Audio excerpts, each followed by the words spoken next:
റഷ്യയുടെ റോസ്റ്റോവാണ്ടൺ മേഖലയ്ക്ക് മുകളിൽ ഉക്രൈൻ ATCMS ആക്രമണം നടത്തി.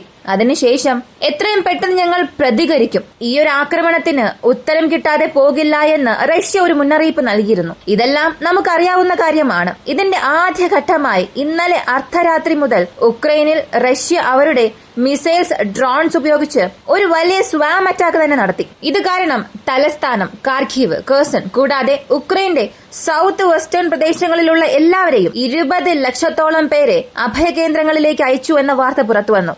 ഇവയെല്ലാം ഈ വീഡിയോയിലൂടെ വിശദമായി അറിയാം.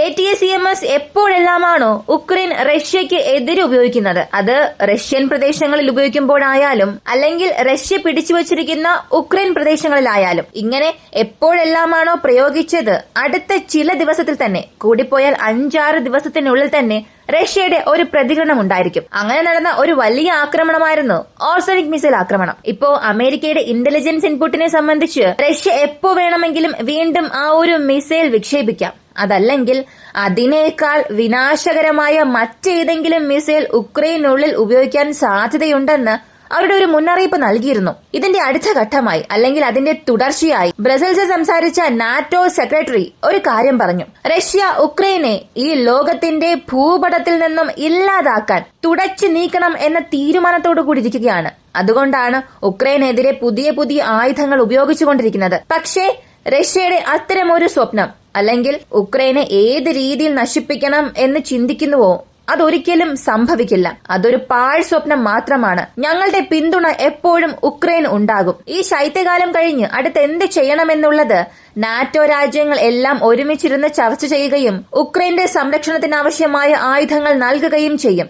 റഷ്യ ഇവിടെ എങ്ങനെ അക്രമാസക്തമായാലും ഉക്രൈൻ ഒരിക്കലും കീഴടങ്ങില്ല, കീഴടങ്ങാൻ ഞങ്ങൾ സമ്മതിക്കുകയും ഇല്ല. ഇങ്ങനെ വീണ്ടും അവരുടെ നിലപാട് വളരെ വ്യക്തമായി തന്നെ പറഞ്ഞു. എന്നാൽ ഇതേ നാറ്റോ തന്നെയാണ് അവർക്ക് ആയുധങ്ങൾ നൽകുകയും അതിനായിട്ടുള്ള നിയന്ത്രണങ്ങളും ഏർപ്പെടുത്തിയത്. ഒന്നുകിൽ ആയുധങ്ങൾ നൽകാൻ പാടില്ല, അതല്ലെങ്കിൽ ആയുധങ്ങൾ നൽകുക, പക്ഷെ യാതൊരു നിയന്ത്രണം നൽകാൻ പാടില്ല. നിയന്ത്രണവും നിങ്ങൾ ഏർപ്പെടുത്തിയാൽ അങ്ങനെ ഒരു ആയുധം നൽകുന്നതിന് യാതൊരു ഗുണവുമില്ലാതാകും. പകരം നിങ്ങൾക്ക് കൊടുക്കാതിരിക്കുന്നതാണ് നല്ലത്. അപ്പോ റഷ്യയെ സംബന്ധിച്ച് ഉക്രൈൻ ലോങ് റേഞ്ച് വെപ്പൺസ് ഉപയോഗിച്ചത് പ്രശ്നം അല്ല, അത് കാരണം ഉണ്ടാകാൻ പോകുന്ന അനന്തര ഫലങ്ങളും ഉക്രൈൻ നേരിടാൻ തയ്യാറാകണം. ഞങ്ങളും അതിന് തയ്യാറാണെന്ന് അവരുടെ അറിയിപ്പ് നൽകിയിരുന്നു. അപ്പോ ഉക്രൈന് എതിരെ റഷ്യയുടെ പ്രതികാരം ഏത് രീതിയിലാണ് ഇപ്പോൾ സംഭവിച്ചത് എന്ന് ചോദിച്ചാൽ, കാർഖീവ് പ്രദേശങ്ങളെ ചുറ്റി ഏകദേശം 30 സെറ്റിൽമെന്റ്സ്, കീവും ചേർത്ത് മൊത്തം 75 സ്ഥലങ്ങളിൽ അവരുടെ ആക്രമണം നടത്തി. ഇതിൽ എത്ര ഡ്രോൺസ് ഉപയോഗിച്ചു, എത്ര ക്രൂയിസ് മിസൈൽസ് ഉപയോഗിച്ചു എന്ന കണക്കൊന്നും റഷ്യയുടെ പക്കൽ നിന്ന് വന്നിട്ടില്ല, ഉക്രൈന്റെ പക്കൽ നിന്നും ലഭിച്ചിട്ടില്ല.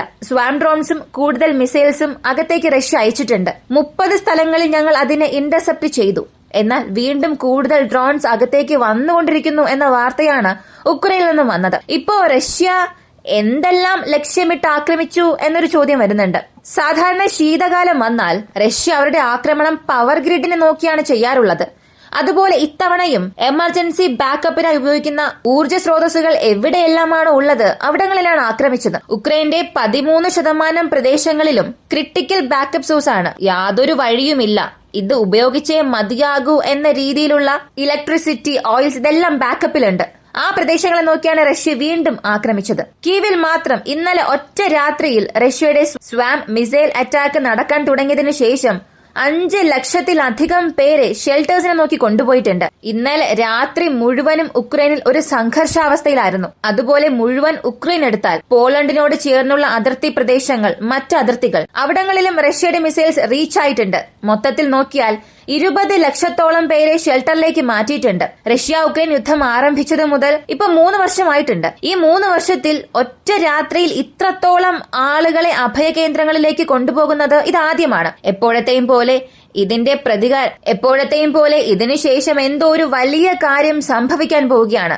അതിനുള്ള സാധ്യതകളും ഏറെയാണ്. അടുത്ത് നാറ്റോ സെക്രട്ടറിയുടെ പ്രസ്താവനയും ട്രംപിന്റെ പ്രസ്താവനയും അറിയണം. ടൈംസ് മാഗസീനിൽ പേഴ്സൺ ഓഫ് ദി ഇയർ ആയി ട്രംപിനെ ആയിരുന്നു സെലക്ട് ചെയ്തത്. അതുമായി ബന്ധപ്പെട്ട ഒരു ഇന്റർവ്യൂവിൽ അദ്ദേഹം സംസാരിച്ചപ്പോൾ പറഞ്ഞത് വെസ്റ്റേൺ മെയ്ഡ് വെപ്പൺസ് റഷ്യയ്ക്കുള്ളിൽ ഉപയോഗിക്കുന്നത്, റഷ്യയുടെ പ്രദേശങ്ങൾക്കുള്ളിൽ ഉപയോഗിക്കാമെന്നുള്ള അനുമതി നൽകിയത് ഒരു നല്ല പദ്ധതിയേ അല്ല. ഈ യുദ്ധത്തെ നമ്മൾ അവസാനിപ്പിക്കണം, അല്ലെങ്കിൽ ഈ യുദ്ധത്തെ ഒരു പരിധിവരെയെങ്കിലും നിയന്ത്രിക്കണമെന്നുണ്ടെങ്കിൽ വെസ്റ്റേൺ മെയ്ഡ് വെപ്പൺസ് റഷ്യൻ പ്രദേശങ്ങളിൽ ആക്രമിക്കാനുള്ള ആ ഗ്രീൻ സിഗ്നൽ അത് നമ്മൾ നിരോധിക്കണം. ഇതുപോലെ സംഭവിച്ചുകൊണ്ടിരുന്നാൽ അതൊരു വലിയ ദുരന്തത്തിൽ ചെന്ന് അവസാനിക്കും. ഉക്രൈനും വിജയമുണ്ടാവുകയില്ല, റഷ്യയ്ക്കും വിജയം ലഭിക്കില്ല. ന്യൂക്ലിയർ വാറിൽ ചെന്നായിരിക്കും അത് അവസാനിക്കുക. അതിനാൽ ഉക്രൈൻ നൽകിയ ഈ ഗ്രീൻ സിഗ്നൽ ATACMSഉം മറ്റ് ലോങ് റേഞ്ച് വെപ്പൺസും റഷ്യൻ പ്രദേശങ്ങളിൽ ഉപയോഗിക്കാൻ ഞാൻ തീർച്ചയായും അനുവദിക്കില്ല.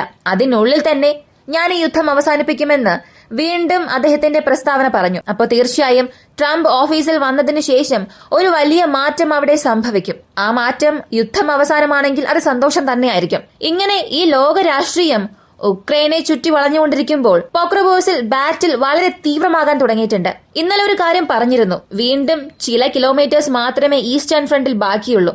അതും പിടിച്ചെടുക്കുകയാണെങ്കിൽ പോക്രോവോസ് മുഴുവൻ റഷ്യൻ നിയന്ത്രണത്തിലേക്ക് വരും. ഇന്നലെ രാത്രിയിൽ മാത്രം 17 ബങ്കേഴ്സാണ്, ഒന്നോ രണ്ടോ അല്ല, 17 ബങ്കേഴ്സ് റഷ്യയുടെ അസോൾട്ട് ഗ്രൂപ്പ് സർപ്രൈസ് കൗണ്ടർ ഒഫൻസീവിലൂടെ ഉക്രൈന്റെ പക്കൽ നിന്നും ക്യാപ്ചർ ചെയ്തു. ഇത് എത്രത്തോളം തീവ്രമായി നടന്നു എന്ന് ചോദിച്ചാൽ, ആ ബങ്കേഴ്സിൽ നേരത്തെ ഉണ്ടായിരുന്ന ഉക്രൈൻ സൈനികർ അവർ തയ്യാറാക്കിയ കോഫി അതിന്റെ ചൂട് കുറയുന്നതിന് മുൻപ് തന്നെ റഷ്യൻ സൈനികർ അവിടം പിടിച്ചെടുത്തു. ഇത് ഒരുപാട് പേർ PR എന്നൊക്കെ പറയുന്നുണ്ട്. പക്ഷേ ഇത് പല മാധ്യമങ്ങളിലും സംസാരിച്ചൊരു കാര്യമാണ്. റഷ്യയും PR ചെയ്യുന്നുണ്ട്, ഇല്ല എന്ന് പറയുന്നില്ല.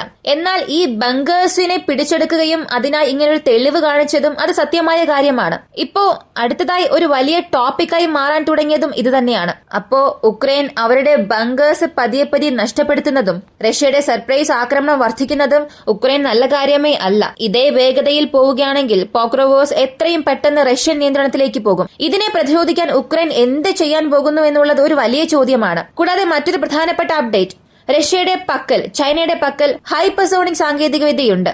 എന്നാൽ അമേരിക്ക ഇന്നുവരെയും അവരുടേത് ഒരു ടെസ്റ്റിംഗ് ഫേസിലാണുള്ളത്. ഒരു പ്രോപ്പറായ വർക്കിംഗ് മോഡൽ അവരുടെ പക്കൽ ഇന്നും ഇല്ല. എന്നാൽ ഇപ്പോ ഒരു വലിയ ബ്രേക്ക് ത്രൂ സംഭവിച്ചിട്ടുണ്ട്.